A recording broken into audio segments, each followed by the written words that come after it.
Hello and welcome to my video on heart block interpretation. My name is Shelly Martin and I've been a telemetry nurse for the last 22 years. So I'm hoping that I can impart some of my knowledge about heart blocks to you today.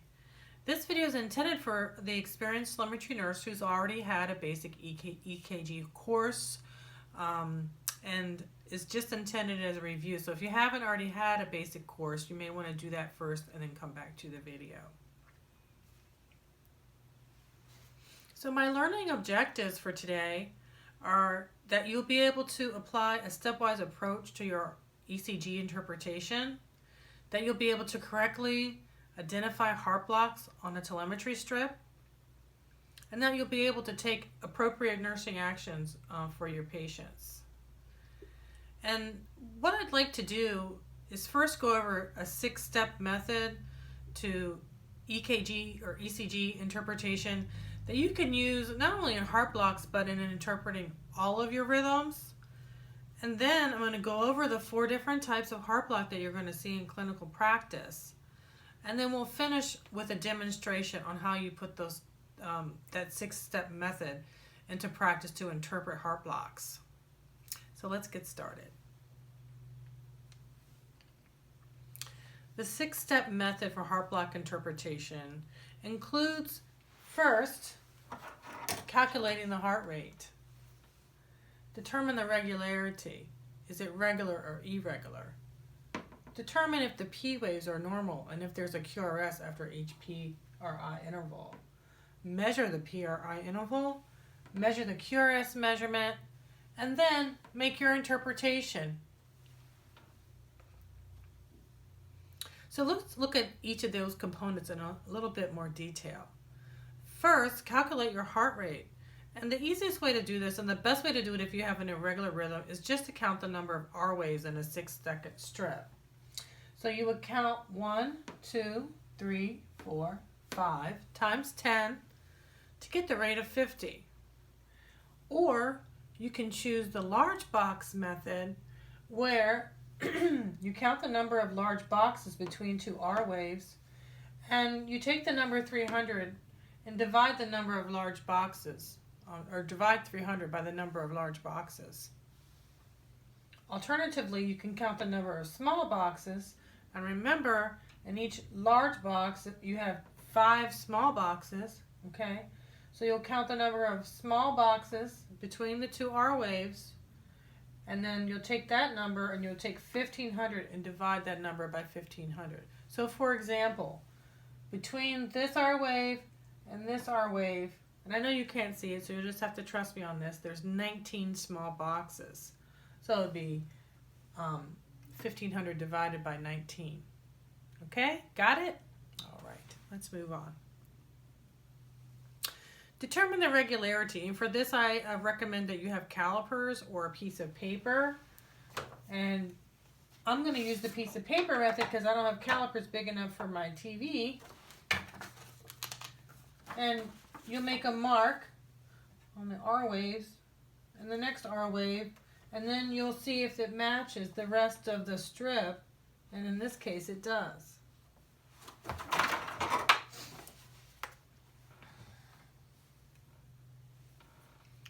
And then you want to look and see, are the P waves normal? Are they upright? And does a QRS complex follow each of them? And in this case, they all look the same, and they're all followed by a QRS complex.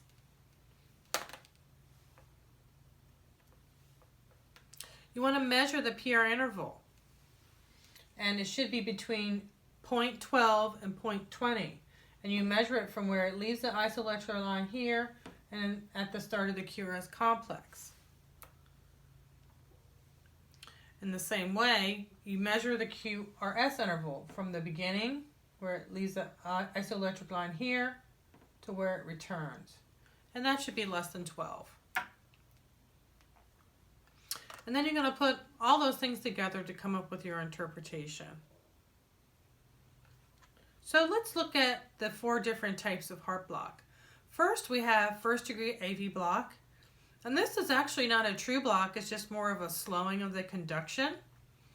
And in this block, the heart rate is usually normal. It actually looks like a normal sinus rhythm in most respects, except the distinguishing characteristic of this rhythm is that the PR interval is greater than 0.20.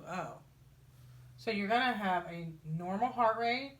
The rhythm is going to be regular. You're going to have a normal R to R. Your P waves are going to be upright and uniform. You're going to have a QRS complex after each. And the QRS measurement is less than 12 seconds. So as you can see, the only thing that's abnormal is the 0.20 PR interval. And you can see the prolonged one here. And they're all the same. Okay? This is usually a benign rhythm. You would definitely want to tell the provider if it's a new onset and look for an underlying cause. Now this is my favorite heart block because I just like the name Winky block. I just think it's fun to say. So second degree AV block, Mobitz 1, Winky block. So it has 3 names to confuse us, right? So in this, you have a normal atrial rate, but a decreased ventricle rate. The rhythm is irregular because not all impulses are conducted to the ventricles. Some are blocked, as you can see here. This P wave doesn't have a QRS behind it. But otherwise, the P waves look upright and uniform. Okay, but the distinguishing characteristic of Winky block is that the PR interval actually gets longer, and then the complex drops, and then the process repeats itself. So you can see that here. You have a normal PRI, longest, drop, and then it all repeats over again. Okay?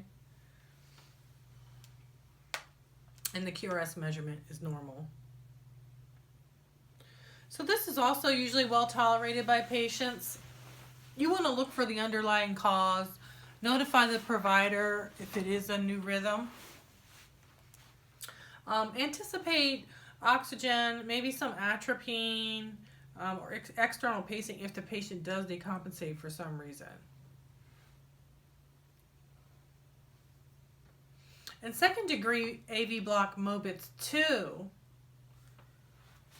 again, you have a normal atrial rate with a decreased ventricle rate. You have an irregular R to R because not all the complexes are conducted to the ventricles. The P waves are usually upright and uniform in size and shape.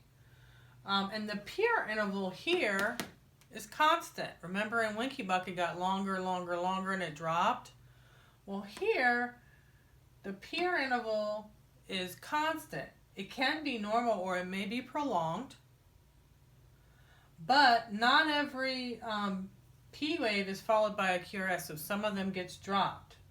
Okay, so that's the difference between Mobitz 1 and Mobitz 2, is that the PR interval remains constant. This is actually a worse rhythm than Winky block because it can progress to complete heart block and patients don't tolerate it as well. So you definitely want to monitor your patient closely for how they tolerate this rhythm. You want to notify the provider if it's new or they're decompensating. You want to anticipate oxygen, external pacing. You would not use atropine in this rhythm, however, because it can actually slow the ventricular rate and not speed it up. So if your patient is decompensating, they may need something like dopamine or something like that.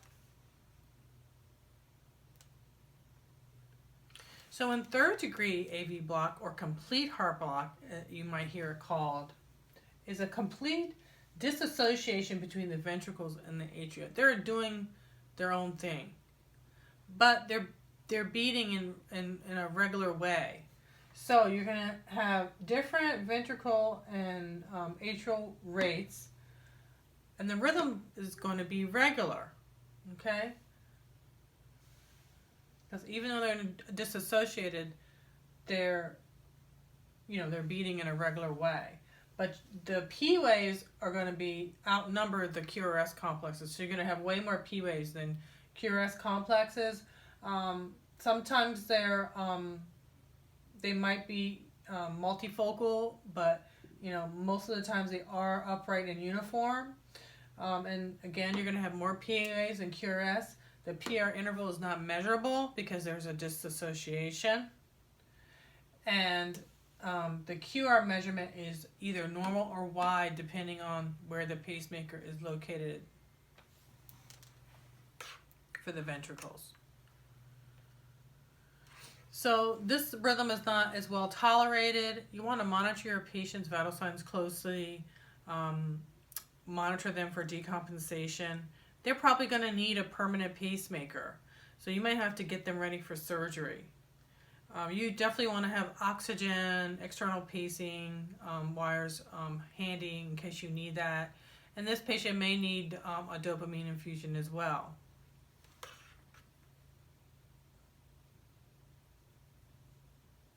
So let's put it all together and do some heart blocks examples using the 6-step method, okay?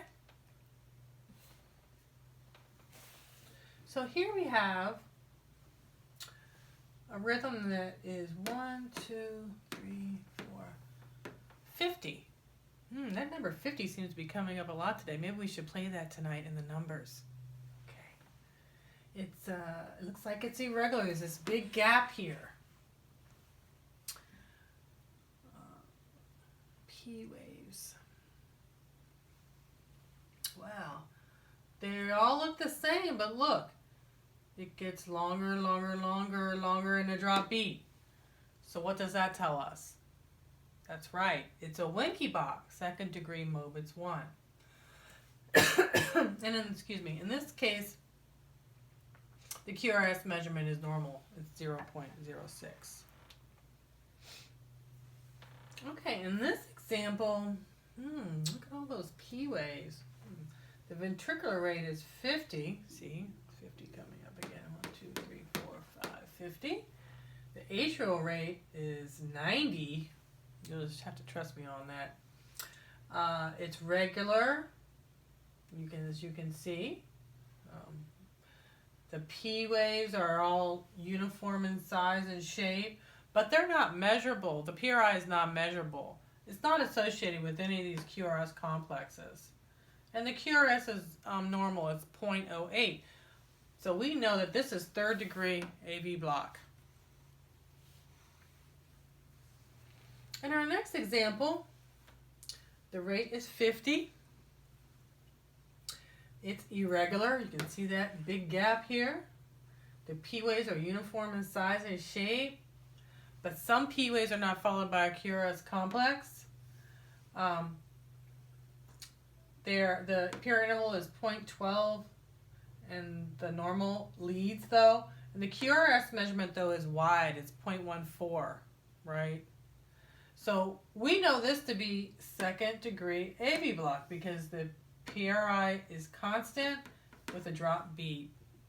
And a wide QRS complex is common with that rhythm. Okay. Our next example, let's see, our heart rate is 40. The rhythm is regular. The P waves are uniform and upright. The PR interval, though, it's constant in each one. And if you measured it out, it would be 0.34. The QRS measurement is 0.08, so that's normal. So we know because the PRI is prolonged, is constant in each one, that it's first degree AV block. So I hope you've learned something today. So just to summarize, I want you to really be systematic when you approach telemetry.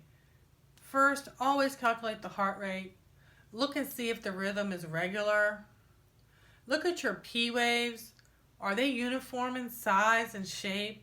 Does the QRS complex follow each one?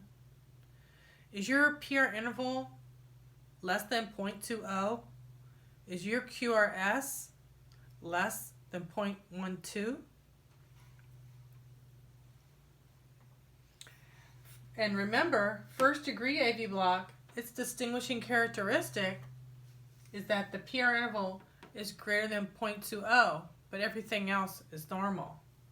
In second degree AV block, Wenckebach-Mobitz 1, you have a progressively longer PR interval with a drop complex, and the process repeats itself. In second degree AV block Mobitz 2, the PR interval is constant. It could be normal or prolonged, but it's constant with a drop complex. And then in third degree AV block, there's a complete disassociation. The rhythm just looks kind of erratic. You have all these P waves. There's nothing, no real rhythm to it. Okay? So remember, first degree AV block is usually benign. You would just monitor your patient. And the same goes for Wenckebach. Those two, the first two, Wenckebach and first degree AV block, are usually benign. You really just need to monitor your patient, notify the provider, look for an underlying cause. With Mobitz 2, you want to look for a progression of the block and have bedside pacing, oxygen available. And with third degree AV block, you also want to notify the provider if it's, of course, new deterioration in your patient. Make sure you have oxygen, external pacing available close by, and anticipate that you'll need to get that patient ready for the OR maybe, for a permanent pacemaker. So if you have any questions, I encourage you to post your questions in the link down below. And I've also included a case study so that you can practice at home on your own. And I will put the answer key on there as well so you can check your answers. But try to do it on your own at first. And I just want to thank you for taking the time to watch this video. And here are my references. Thank you.